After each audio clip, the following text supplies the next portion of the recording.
Tiago, capítulo 4, versículo 4, nos mostra que a amizade do mundo é inimizade contra Deus. Por outro lado, Lucas, capítulo 7, versículo 34, nos diz que Jesus foi chamado de amigo dos pecadores. Qual a diferença entre uma coisa e outra? Qual o ponto de equilíbrio sobre o nosso posicionamento de santidade e pureza em não absorver valores do mundo, mas ao mesmo tempo cumprir a nossa responsabilidade de influenciar? O tema da minha mensagem hoje é uma pergunta: influenciadores ou influenciados? Fique comigo e nos próximos minutos nós vamos conversar a respeito disso.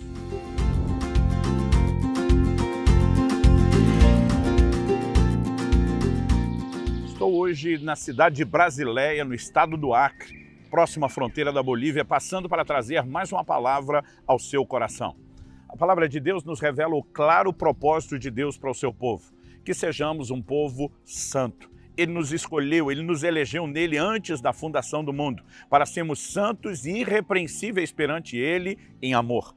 E algo que eu e você precisamos entender é que santificação começa com a conversão, mas se desenvolve de forma progressiva ao longo da caminhada cristã.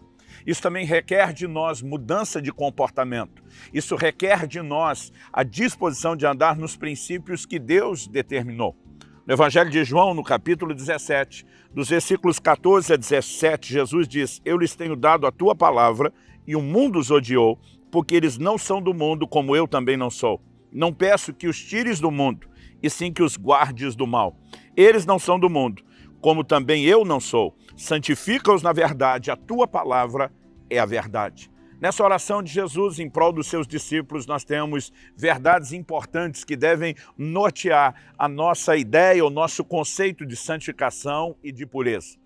O Senhor Jesus, ao orar, ele pede ao Pai: não peço que os tires do mundo, até porque o lugar onde nós devemos fazer diferença é justamente no mundo. Jesus nos chamou de o sal da terra e de luz no mundo, e Ele espera que a gente influencie pessoas nesse ambiente onde estamos. No entanto, Ele diz: apesar de não tirá-los do mundo, guarda-os do mal, guarda-os da influência que o mundo pode exercer. Há pouco tempo, ouvi uma ilustração de outro pregador amigo que particularmente eu gostei muito. Ele diz que o propósito da igreja é algo semelhante a um barco. Imagine você que as águas, elas têm a ver com o mundo. Se o barco viver fora da água, ele está fora do seu propósito. Porque nós temos uma responsabilidade de estar no mundo e influenciar. Ele diz: mas se quando o barco estiver na água, a água começar a entrar no barco, esse barco vai afundar e o propósito também será comprometido. Ou seja, nós como igreja não cumpriremos o nosso propósito fora do mundo. Mas se ao estarmos no mundo, permitimos que o mundo entre em nós, que os seus valores nos toquem, nós também sabotaremos o plano e o propósito de Deus. A solução, o ponto de equilíbrio. Estarmos no lugar onde devemos ser influenciadores, sem nunca sermos influenciados. Esse é o grande desafio. Quando o Senhor nos chamou de uma luz que não pode ser escondida, quando Ele falou sobre a responsabilidade de sermos sal, Ele está falando de como nós vamos aparecer, destoar no meio de uma geração corrompida, perversa, como o apóstolo Paulo diz. Mas quando eu e você deixamos de estar no meio daqueles que precisamos influenciar, não cumpriremos o nosso propósito. Por outro lado, se estivermos no meio deles a tal ponto de sermos influenciados e não influenciadores, então também estaremos errando. Então precisamos olhar para a Escritura e entendê-la e aplicá-la de forma correta e sábia. O Senhor Jesus, como vimos, foi chamado em Lucas 7,34 de amigo dos pecadores. Há uma diferença de ser amigo de pecador e ser amigo do pecado. Há uma diferença de amar o pecador e amar o sistema mundano onde ele vive com os valores que ele pratica. Quando a Bíblia mostra Jesus como amigo dos pecadores, fala do lugar de influenciador que ele exerceu e que eu e você devemos exercer. Quando a Bíblia fala sobre não amarmos o mundo, é quando o mundo passou a nos influenciar. Então deixamos de ser influenciadores e nos tornamos influenciados. Basicamente, a questão não é onde nós estamos, é se estamos exercendo influência ou se estamos sendo influenciados. Cristo, embora chamado de amigo dos pecadores, não tentava agradá-los comprometendo valores. Sua mensagem era uma mensagem de arrependimento. Nós também olhamos para as declarações de Jesus nos seus ensinos e ele sempre mostrou clara discordância em relação ao pecado. No Evangelho de João, no capítulo 5, no versículo 14, depois de ter curado aquele paralítico no tanque de Betesda, Nosso Senhor diz: não peques mais, para que não te suceda coisa pior. Também para aquela mulher apanhada em flagrante adultério. Em João, no capítulo 8, no versículo 11, Jesus diz: vá e não peque mais. Ou seja, embora amasse o pecador, Jesus claramente sinalizava que veio para libertá-los do pecado. Não apenas oferecer o perdão para pecados já cometidos, mas a sua obra veio trazer libertação do pecado. Então nós temos Cristo influenciando pessoas, mas nunca se deixando ser influenciado nem pelos valores, nem pelo comportamento e nem pelo sistema. E quando falamos a respeito do que Ele espera de nós, precisamos entender que não é algo diferente daquilo que Ele mesmo fez. Em João 15, Ele diz aos seus discípulos: eu vos dei exemplo, para que como eu fiz, façam vocês também. Isso vale em relação ao contexto que ele aplica daquele lava-pés, isso vale em relação ao seu ministério, a sua postura e posicionamento de ensino, o que ele esperava de nós. No Evangelho de Mateus, no capítulo 5, dos versículos 14 até o 16, nós vemos Nosso Senhor dizendo: vós sois a luz do mundo.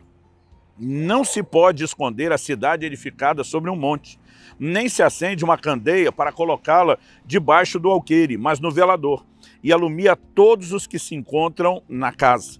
Ele diz: assim brilhe também a vossa luz diante dos homens, para que vejam as vossas boas obras e glorifique a vosso Pai que está nos céus. Ele está dizendo que a luz não deve ser escondida. A luz tem que brilhar, a luz tem que aparecer. Em outras palavras, ele estava dizendo: vocês têm que fazer diferença. Diferença a tal forma de as pessoas não apenas perceberem que vocês são diferentes dos demais, mas glorificarem a Deus pela diferença que encontram em vocês. Nossa mensagem não é apenas verbal. Obviamente, as boas novas devem ser comunicadas, a fé vem por ouvir a pregação da palavra, mas o nosso estilo de vida fará toda a diferença. Quando eu e você decidimos levar a sério a responsabilidade de ser luz no mundo, nós precisamos entender que isso significa ser influenciador e nunca influenciado. Percebemos pessoas que, ao longo da sua caminhada, comprometeram os seus valores. Paulo se refere a um dos seus cooperadores, chamado Demas. Ele diz: Demas me abandonou, tendo amado o presente mundo. O amor ao mundo falou mais alto. O amor ao mundo falou mais forte. E Demas, que já havia sido, junto com Paulo, um influenciador, infelizmente se tornou um influenciado. Alguém que foi engolido pelos valores, pelas paixões pecaminosas e se distanciou do seu propósito. Mas nós temos visto pessoas fazerem o caminho inverso. Gente que antes era influenciado, sendo despertado pela palavra de Deus, passando a despertar para Deus, vivendo de uma forma diferente e a partir disso, se comportando e se conduzindo de tal maneira que Deus passou a ser glorificado porque outros viam a sua diferença e também outros passaram a ser influenciados. Quando olhamos para aquela mulher do registro de João capítulo 4, que Jesus encontra numa das cidades de Samaria, junto ao poço de Jacó, na verdade na cidade de Sicar, ela estava vivendo fora do padrão de Deus. Jesus fala da quantidade de maridos que ela teve e que o atual sequer era marido, portanto vivia numa união pecaminosa e errada, ela que havia sido influenciada. Quando foi tocada pelo influenciador Jesus, arrebanha uma cidade inteira aos pés do Senhor. Eu e você precisamos nos deixar ser influenciados por Cristo, mais do que o mundo já nos influenciou. A partir daí, tornando-nos então influenciadores. Essa é a nossa responsabilidade em relação ao Evangelho. Ao observar as declarações da palavra de Deus sobre o padrão bíblico de santidade, quando vemos Deus chamando para si um povo santo, isso não significa que não vivemos nesse mundo ou que não vamos conviver com as pessoas. Aliás, é justamente pelo convívio que nós podemos fazer a diferença. O apóstolo Paulo, escrevendo a Tito, fala do comportamento que pode ornar, combinar ou não com a doutrina de Deus nas nossas vidas. E nós precisamos viver isso de tal forma que o testemunho, aliás, quando falamos de testemunho, nunca podemos imaginar que isso se refere somente a palavras, mas a uma conduta, a um comportamento. O testemunho faz toda a diferença. Eu me lembro de lugares onde eu convivi com muitas pessoas que não partilhavam da minha fé, que tinham dificuldade quando eu não aceitava suas práticas, né? Quando decidia no emprego não manter e ser ameaçado por um chefe, inclusive de ser mandado embora. E eu lembro de dizer para ele, apenas faça constar na minha carta de demissão que você me demitiu por honestidade e não o contrário. Isso muitas vezes choca as pessoas, faz com que elas parem para pensar, mas obviamente é apenas uma questão de tempo. Nós ganhamos respeito, nós ganhamos confiança, porque um estilo de vida, quando esses valores não são praticados apenas ocasionalmente, mas de forma recorrente, de forma frequente, eles têm o poder de impactar as pessoas. Já tive a oportunidade de pregar o evangelho a pessoas que, trabalhando perto, diziam: nós vemos algo diferente na sua vida. Agora imagine você, milhões e milhões de cristãos que nós temos no Brasil, se estivéssemos vivendo de acordo com o padrão do Evangelho, o impacto que exerceríamos sobre a nossa nação, o nível de influência que exerceríamos. Mas muitas vezes olhamos para a vida dos cristãos e parece que muitos deles estão sendo mais influenciados pelo mundo do que, na verdade, se tornando influenciadores para o mundo. Essas coisas não podem ser ignoradas. Quero lembrar mais uma vez o exemplo do barco. Se estivermos fora da água, não estamos cumprindo o nosso propósito. Mas se a água estiver entrando no barco, também não estaremos cumprindo o propósito e sucumbiremos. O ponto de equilíbrio é conseguir entender como estar no meio de pessoas que não nos influenciam, mas são influenciados. E no mínimo, se não conseguirmos levá-los a uma mudança de vida, de conduta, de postura e de fé, pelo menos mostramos que os nossos valores não se curvarão diante dos ataques, das críticas ou de qualquer atitude da parte delas. Se agimos assim, então estaremos cumprindo o nosso papel diante de Deus. Que o seu coração se permita ser despertado. Que você possa hoje fazer uma avaliação da sua conduta e responder à pergunta: você é um influenciador ou é um influenciado? Que Deus nos ajude a fazer os ajustes devidos.